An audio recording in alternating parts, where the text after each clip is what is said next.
बिस्मिल्लाहिर्रहमानिर्रहीम। बोलते कालम में मैं आमिर रज़ा ख़ान और आज मैं उन लोगों से मुखातिब होना चाहता हूँ जो चिकन के बड़े शौकीन हैं। जी हाँ, चिकन के मुतालिक जो है कोई ज़्यादा अच्छी ख़बरें नहीं आ रही हैं और ऐसे लग रहा है कि जैसे एक मरतबा फिर बर्ड फ्लू जो है हमारे घर के दरवाज़े पे दस्तक दे रहा है। क्या क्या एहतियाती तदाबीर आपको अख्तियार करना है ताकि आप बर्ड फ्लू से बच सकें, ये कितना ख़तरनाक है और इस वक्त कहाँ कहाँ तक फैल चुका है।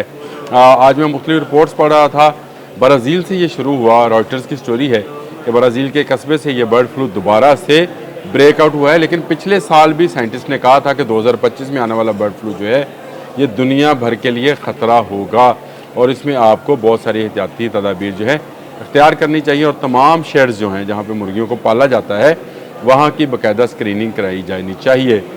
लेकिन ब्राज़ील से निकल कर ये यूरोप में जाता है। इससे पहले यूरोप और अमेरिका ने ब्राज़ील से पोल्ट्री जो मसनूआत थी उन पर पाबंदी आयद कर दी, लेकिन कुछ ममालिक स्टिल उसको ख़रीद रहे थे जिनमें चाइना, वियतनाम और हमारा जो है भारत भी शामिल था। लेकिन अब वहाँ पर भी बर्ड फ्लू आ गया है। जी हाँ, भारत में जो नई रिपोर्ट है उसके मुताबिक कर्नाटका, झारखंड और पंजाब, जो सबसे ख़तरनाक बात है कि पंजाब तक जो है बर्ड फ्लू फैल चुका है और अब तक 6 लाख से ज़ायद परिंदों पर जो है बर्ड फ्लू की अलामत देखी गई हैं और वहाँ पर रेड सिग्नल, रेड अलार्म बजा दिया गया है। और आपको पता है कि सरहद पार करने में इस बर्ड फ्लू को कितना टाइम लगेगा, क्योंकि ये सिर्फ मुर्गियों में नहीं फैलता बल्कि जो परिंदे हैं जिनको लिए कोई सरहद नहीं है, जिनके लिए कोई बॉर्डर नहीं है, कोई कंट्रोल लाइन नहीं है, वो एक जगह से दूसरी जगह बआसानी आते जाते हैं। इस वक्त भी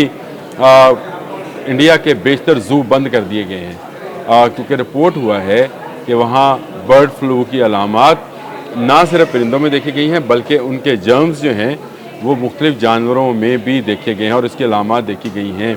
और ये बड़ी अलार्मिंग सिचुएशन है। हम चिकन को बड़ा सेफ़ और हेल्दी प्रोटीन समझते हैं, लेकिन ये इतना सेफ़, इतना हेल्दी है नहीं। हाँ, खा लेना चाहिए, खाना भी चाहिए, लेकिन इसके लिए चंद एहतियाती तदाबीर आपको अख्तियार करना चाहिए और जो साइंटिस्ट अभी इस पर ज़ोर दे रहे हैं। साइंटिस्ट के मुताबिक जो इस वक्त बर्ड फ्लू है जिसको एवियन इन्फ्लुएंजा कहते हैं, H5N1, H5N8 और H9N2, ये 3 इकसाम हैं जिसको देखा गया है, जिसकी अलामत देखी गई हैं और अमेरिका में भी एक हलाकत हो चुकी है, जिसके बाद उन्होंने ब्राज़ील से आने वाले पोल्ट्री पर पाबंदी आयद कर दी है। न्यूजीलैंड पहले ही जो है वो पोल्ट्री मसनूआत पर पाबंदी लगा चुका है। इसी तरह बहुत सारे ममालिक जो हैं जो कि ब्राज़ील से एक्सपोर्ट करते थे। ब्राज़ील बहुत ज़्यादा पोल्ट्री मसनूआत जो हैं एक्सपोर्ट करने वाला मुल्क है, लेकिन अब उस पर पाबंदी है और वहाँ पर साइंटिस्ट ये रिसर्च कर रहे हैं कि ये इन्फ्लुएंजा कितना मुहलक साबित हो सकता है। मैं जब वेबसाइट्स को देख रहा था मुख्तलिफ, तो 2024 में साइंटिस्ट ने मार्च 2024 में ये बात कही थी कि अगले साल यानी इन गर्मियों में 2025 की गर्मियों में ये एक मरतबा फिर ब्रेकआउट हो सकता है, यानी दोबारा से फैल सकता है। और अब इसका फैलाव जो है हमारे सरहद तक आ गया है, यानी मशरक़ी पंजाब तक ये पहुंच गया है, जहां ना सिर्फ जंगली परिंदे, जंगली जानवर बल्कि जो पोल्ट्री की मसनूआत या पोल्ट्री फार्म्स हैं वहां तक ये चला गया है। और अगर ये पाकिस्तान में आता है तो ये एक ख़तरनाक और अलार्मिंग सिचुएशन होगी। और अभी तक पाकिस्तान में मुझे कोई ऐसा इंतज़ाम नज़र नहीं आया। मैंने तमाम वेबसाइट्स को देखा, मैंने तमाम हेल्थ के मतलब जो मुख्तलिफ वेबसाइट्स पर काम होता है वो देखा, तमाम मीडिया को देखा, अखबारात, चैनल्स, लेकिन किसी जगह कोई ख़बर नहीं थी कि बर्ड फ्लू जो है पाकिस्तान में आ सकता है और हमने क्या हिफाजती इक़दाम किए हैं। जो अलामात हैं वो बताई जाती हैं कि इसमें अगर आप चिकन ख़रीदने जाएँ तो सबसे पहले तो आप ये देखें कि ज़िंदा है, बिल्कुल हरगिज़ गोश्त किया हुआ ना लें। याद रखें, अगर आप चंद दिन की एहतियात करेंगे तो आप, आपके घर वाले, आपके बच्चे जो हैं इस इन्फ्लुएंजा से बच जाएंगे, जिसका मतलब मैं बताने जा रहा हूँ।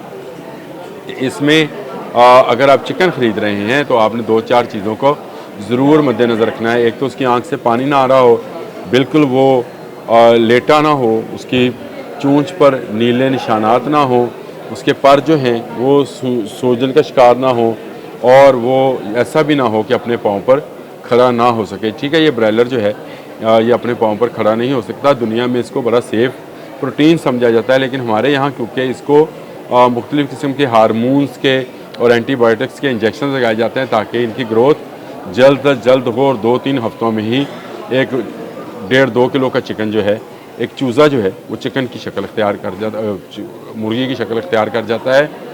ये साइंसदान भी कहते हैं कि ये ख़तरनाक है, लेकिन चले अगर आपको खाने का बहुत ही है तो जो एहतियाती तदाबीर बताई जा रही हैं उसके मुताबिक इसकी जिल्द का जो है हरगिज़ जो है इस्तेमाल ना किया जाए, जिल्द दबाई जाए हर चिकन की। ये सिर्फ एक चिकन के लिए या जो इन्फ्लुएंज़ा का शिकार हो, एवियन इन्फ्लुएंज़ा का, सिर्फ उसके लिए नहीं है।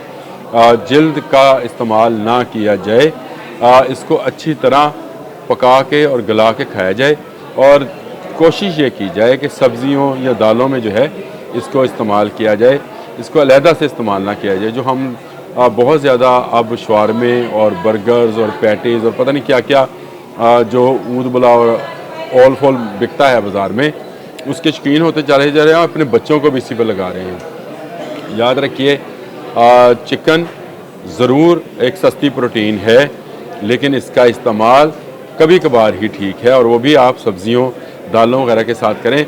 इसको अकेले ये खाने की कोशिश ना करें, और अपने सामने मुर्गी ज़िबा कराएं ताकि आपको पता हो जो आपने जानवर परिंदा ज़िबा कराया है वो सेहतमंद है। हमारे पंजाब में ये दस्तक देना शुरू हो गया है, और अल्लाह ना करे अगर ये इस तरफ आता है तो ये बहुत ख़तरनाक होगा, क्योंकि अभी तक हमने कोई हिफाजती तदाबीर इख्तियार नहीं की है। अब तक के लिए इतना ही। अल्लाह।